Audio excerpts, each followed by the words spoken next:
Tagumpay si David Licauco sa kanyang debut sa isang international fitness competition. Makichika tayo kay Aubrey Carampel.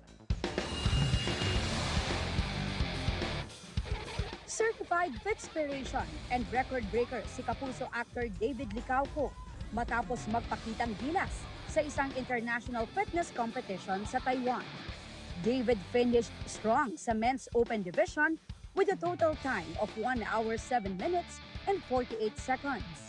Nakausap namin si David right after the competition sa Taipei. Siya na nga raw ang may hawak ng record for Filipinos na pinakamabilis na sumali sa open division ng event sa Asia.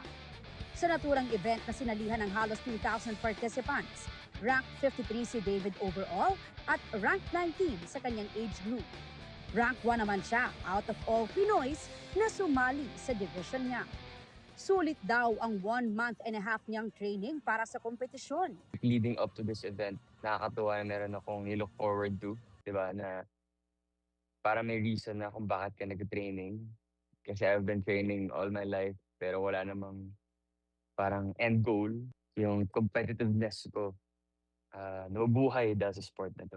Challenging nga raw ang ibang workouts, pero tulad daw ng title ng pinagbibidahang Kapuso series.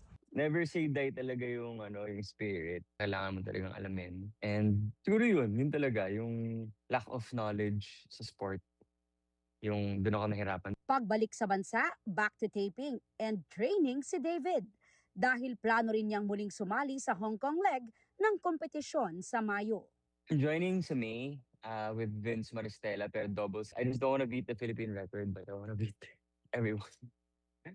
So, siguro sali ako ng ulit, ng open division na solo. And you want to do better sa next. Ang goal ko talaga is maging Elite 15. Aubrey Carampel, updated sa Showbiz Saturdays.